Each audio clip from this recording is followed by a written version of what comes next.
Hello, welcome to IP centre. आज हम इस वीडियो में विनोबा भावे यूनिवर्सिटी के सेमेस्टर 1 यानी कि सेशन 2023 से 2027 का सेमेस्टर 1 के सिलेबस देखेंगे। यानी कि आप लोग को पता होगा कि न्यू एजुकेशन पॉलिसी के तहत आप लोग का सिलेबस जो है चेंज हो गया है, जिसमें से आप लोग को 6 पेपर पढ़ना है, जिसमें से आप लोग का एक पेपर होगा मेजर पेपर यानी कि ऑनर्स पेपर।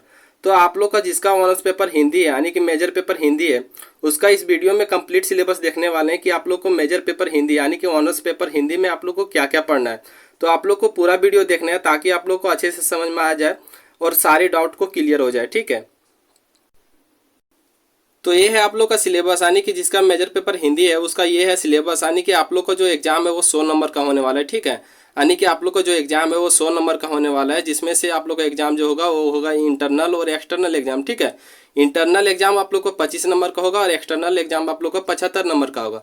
इंटरनल एग्जाम जो होगा वो इंटरनल एग्जाम आप लोग का जो कॉलेज में होगा, यानी कि जो जहाँ आप लोग एडमिशन कराए हैं, ठीक है, वहाँ पे आप लोग का इंटरनल एग्जाम होगा 25 नंबर का, एक्सटर्नल एग्जाम आप लोग का सेंटर पड़ेगा। ठीक है, यानी कि कुल मिलाकर हो गया 100 नंबर, जिसमें से आप लोग को 40 नंबर पास मार्क्स होगा। ठीक है, तो चलिए हम देखते हैं सिलेबस की आप लोगों को इसमें क्या क्या पढ़ना है। तो सबसे पहले इसमें क्या पढ़ना है, तो इसमें से पढ़ना है आप लोग को हिंदी साहित्य को पढ़ना है। यानी कि क्या पढ़ना है, इसमें आप लोग को हिंदी साहित्य को पढ़ना है, आदिकाल से पूर्व, मध्यकाल, रचनाएं और इतिहास को पढ़ना है। ठीक है, इसमें से आप लोग को 5 यूनिट में जो सिलेबस दिया हुआ है, तो इसमें से आप लोग को यूनिट दिया है इकाई 1, यानी कि यूनिट 1 में आप लोग को क्या क्या पढ़ना है। तो ये है आप लोग का सिलेबस, जिसमें से आप लोग को दिया हुआ है इकाई 1। तो इकाई 1 में आप लोग को क्या पढ़ना है, तो इकाई 1 में आप लोग को पढ़ना है हिंदी साहित्य के इतिहास का काल, विभाजन और नामकरण पढ़ना है, जिसमें से आप लोग को पढ़ना है आदिकाल का नामकरण पढ़ना है। ठीक है, फिर आप लोग को दिया हुआ है इकाई 2। तो इकाई 2 में आप लोग को क्या पढ़ना है, तो इकाई 2 में आप लोग को पढ़ना है आदिकालीन साहित्य, पृष्ठभूमि और प्रवृत्तियां, रासों के काव्य परंपरा, जैन साहित्य, सिद्ध एवं नाथ साहित्य पढ़ना है। ठीक है, तो ये आप लोग को अभी समझ में नहीं आ रहा होगा,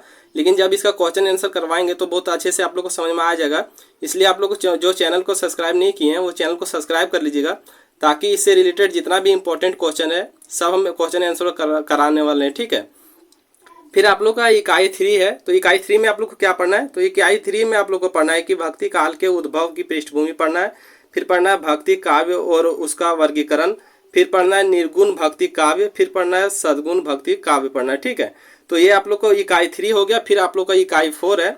तो इकाई 4 में आप लोग को क्या पढ़ना है, तो इकाई 4 में पढ़ना है कवि परिचय एवं रचनाएं पढ़ना है। यानी कि क्या पढ़ना है, कवि परिचय एवं रचनाएं, जिसमें से आप लोग को कोई कविता रहेगा या फिर कोई कवि रहेगा, उसका रचनाएं और उसका परिचय पढ़ना है। ठीक है, तो इसमें से कुछ दिया हुआ है, जिसमें दिया हुआ है पृथ्वीराज रासो, कनवज समय के अंतर्गत षड्यंत्र वर्णन, जैसी, विधापति वंदन, राधा की वंदना, जैसे कुछ कविता दिया हुआ है।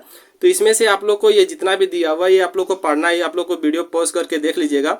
इसमें से आप लोग को ये सिलेबस था जो सेमेस्टर 1 में आप लोग को पढ़ना है। इससे रिलेटेड जितना भी इंपॉर्टेंट क्वेश्चन आंसर होने वाले हैं सभी हम करवाने वाले हैं।